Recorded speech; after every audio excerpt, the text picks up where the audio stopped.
Hello friends, welcome to Tamil பொண்ணு தெலுங்கு மருமகள் kitchen. இன்றைக்கி பூரண கொழுக்கட்டை தாங்க செய்ய போகிறோம். இந்த பூரண கொழுக்கட்டை ரொம்ப ரொம்ப சாஃப்டாக இருக்குங்க. சாஃப்டாக மட்டும் இல்லாமல் ரொம்ப டேஸ்டியாகவும் இருக்கும். இந்த கொழுக்கட்டை எப்படி செய்கிறது பார்க்கலாம் வாங்க. அதுக்கு நான் முதல்ல 1 கிலோ பச்சரிசியை 2 மணி நேரம் ஊற வச்சு தண்ணி வடிகட்டிட்டு கொஞ்ச நேரம் ஆற வச்சு மிஷின்லேயும் அரைச்சிட்டு வந்துட்டேங்க. இப்போ அதை அப்படியே தனியாக எடுத்து வச்சிடலாம். அதுக்கப்புறமா நான் 2 தேங்காய் எடுத்து 4 மூடி தேங்காய் எடுத்து துருவி எடுத்து வச்சுருக்கேங்க. இதுக்கு தேவையான வெல்லம் 1/2 கிலோ சின்ன சின்னதாக நசுக்கியும் வச்சுருக்கேன். ஸ்டவ் ஆன் பண்ணிக்கிட்டு அடிகனமான பாத்திரம் எடுத்துக்கிட்டு அதில் கொஞ்சமாக தண்ணி ஊற்றி நம்ம எடுத்து வச்சுருந்த வெல்லத்தையும் போட்டு கரைச்சிக்கணுங்க. நல்லா கரைஞ்ச பிறகு இப்போது நம்ம அந்த வெல்லத்தை வடிகட்டிக்கலாம். ஏன்னா அதில் தூசியெல்லாம் இருக்கும் இல்லையா, அதனால் அப்படியே செஞ்சால் நல்லா இருக்காது. அதனால் வடிகட்டி எடுத்து வச்சுக்கலாம்.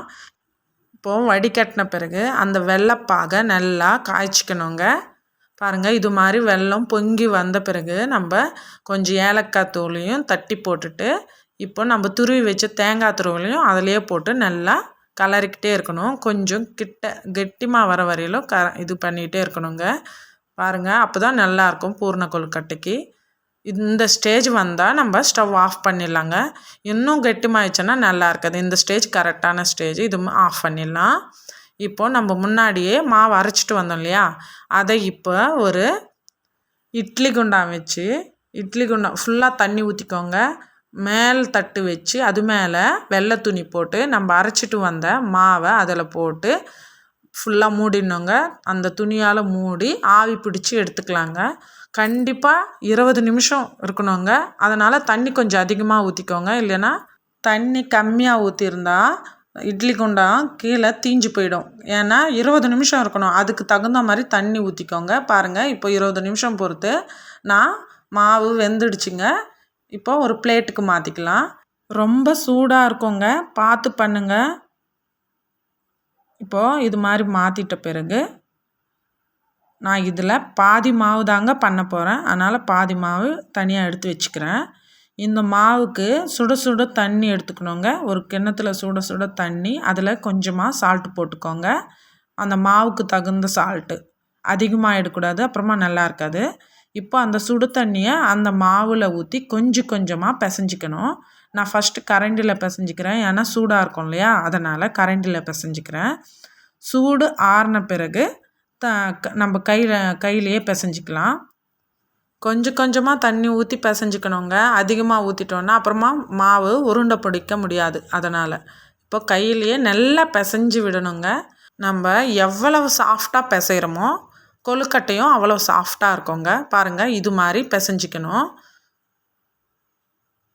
ரொம்ப கெட்டிமாகவும் இல்லாமல் ரொம்ப தண்ணியாகவும் இல்லாமல் இந்த பதத்துக்கு பிசைஞ்சிக்கிட்டால் கரெக்டாக இருக்கும்.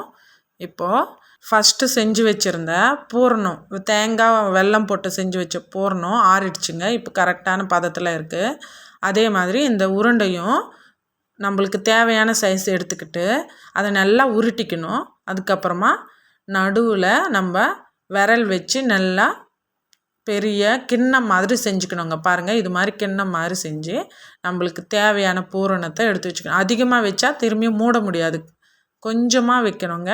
பாருங்கள், கொஞ்சமாக பூரணத்தை வச்சுக்கிட்டு அதை அப்படியே நைஸாக மூடி விட்டுணுங்க.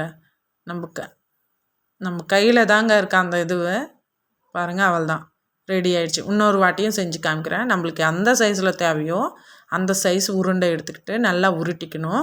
கட்டை விரலால் அப்படியே அழுத்திக்கிட்டே வரணும். ஒரு கிண்ணம் மாதிரி செஞ்சிடணும். அதுக்கப்புறமா நம்மளுக்கு தேவையான பூரணத்தை உள்ளே வச்சுட்டு அப்படியே நைஸாக மூடி விட்டுணுங்க. அந்த மாவை சரியாக க்ளோஸ் பண்ணலைன்னா வெள்ளைப்பாகெல்லாம் வெளியே வந்துடும். உள்ளே வெறும் தேங்காய் மட்டும்தான் இருக்குங்க. அதனால் நல்லா மூடணும். இப்போ எல்லா உருண்டைகளையும் பிடிச்சிக்கிட்டு இது மாதிரி ஆவி இட்லி குண்டால வச்சு வேக வச்சு எடுத்துக்கணுங்க.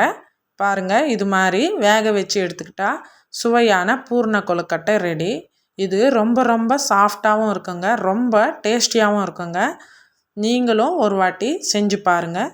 செஞ்சு பார்த்து எப்படி வந்துச்சோ கமெண்ட்டில் சொல்லுங்கள். இந்த வீடியோ பிடிச்சிருந்தா நம்மளோட சேனலை சப்ஸ்கிரைப் பண்ணிக்கோங்க. தேங்க்யூ.